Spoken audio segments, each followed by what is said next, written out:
जैसे हमारे ऊपर कोई अनिष्ट आने वाला है, हमको पता चला कि ज्योतिष शास्त्र इसीलिए भगवान ने रचा है कि उसके द्वारा हमको पता चलता है कि 1 महीने के अंतर्गत कोई घटना घटेगी, क्योंकि आपका ग्रह नक्षत्र अमुक अमुक जगह ऐसे आया है।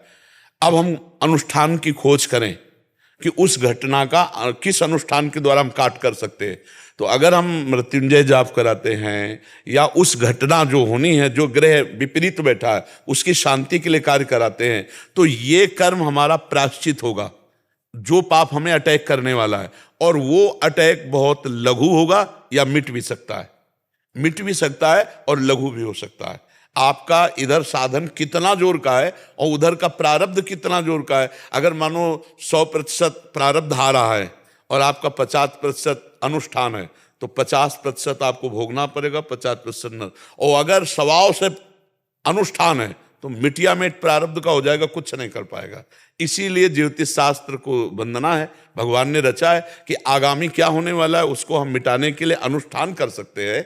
और जो निश्चित पक्का है फिर उसे किसी अनुष्ठान से नहीं मिटाया जा सकता। जैसे श्रृंगी ऋषि ने श्राप दिया 7वें दिन तक्षक काटेगा, तो काटेगा।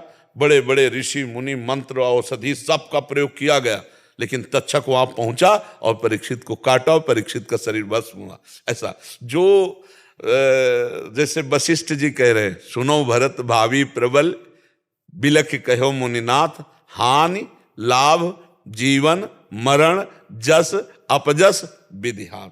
ये कई चीजें हैं जो पक्का है।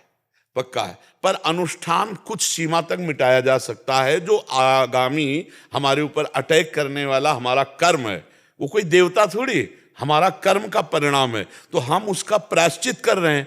तो भगवान उस प्रायश्चित के अनुसार, उस जैसे हम औषधि, हमारा सर दर्द हुआ, प्रारब्ध है, अब हमने एक टेबलेट लिया, ये टेबलेट प्रायश्चित है उस कर्म का। बोले वो हो आराम मिल गया, तो उस टेबलेट ने, जो हमने टेबलेट पाया, वो हमारा प्रायश्चित हुआ, दवा हमारी प्रायश्चित हो गई। तो उस कर्म को अटैक करके और उसने उसको शांत किया। अब बोले नहीं सर दर्द तो ये टेबलेट से नहीं ठीक होगा, और हो भी नहीं रहा, अब प्रारब्ध जोर पड़ गया, प्रायश्चित कमजोर पड़ गया।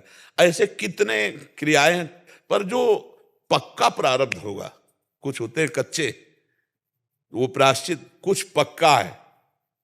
जैसे किडनी फेल, अब फेल, अभी तुम्हारे अनुष्ठान से नहीं ठीक होगी, इसको भोगना पड़ेगा। हाँ, ये है कि अगर आप भजन साधन अनुष्ठान, तो इनका प्रभाव उतना नहीं पड़ेगा। जैसे है ना, कष्ट है, समस्याएं हैं, बड़ी पीड़ाएं हैं, लेकिन मन में एक उमंग है, एक मन उत्साह में है, तो भागवतिक शब्द सेवाएं होती रहती है। तो ये जो जैसे रामकृष्ण परमहंस जी के गले में कैंसर, भाई जी हनुमान प्रसाद पोद्दार जी के उदर, ये सब सिद्ध महापुरुष, शरीर का प्रारब्ध है।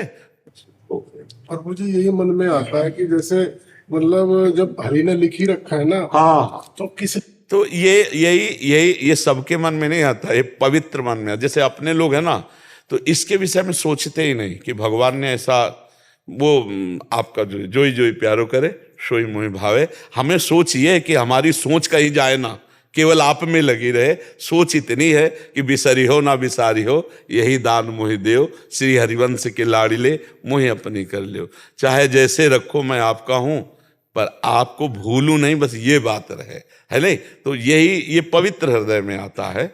और जो देखो विधान है, तो भगवान अवतार लेकर दिखाया ना विधान, रामा अवतार में, कृष्ण अवतार में विधान को दिखाया। पिता दशरथ जी का मरण, वनवास जाना, सीता जी का हरण होना, ये सब भगवान ने दिखाया नहीं दिखाया? तो भगवान ने दिखाया कि देखो मानव देह संघर्षमय है, इसका नाम मृत्यु लोक है, यहाँ समस्या ही समस्या है। अगर भगवान का सुमिरन करते हुए, दुख सुख को भोगते हुए हम बढ़ें तो इससे मुक्त हो जाएंगे। अब हम दुख सुख मिटाने में पूरा भजन और लगा दें तो हमारा जो जन्म हुआ भगवत प्राप्ति के लिए, उसके लिए हमारे पास क्या रह जाएगा। इसलिए बड़े बड़े संत शरीर के कष्ट भोग लेते हैं और भजन को भगवत प्राप्ति के लिए, तो अनंत जन्मों की बिगड़ी समाप्त हो जाती है।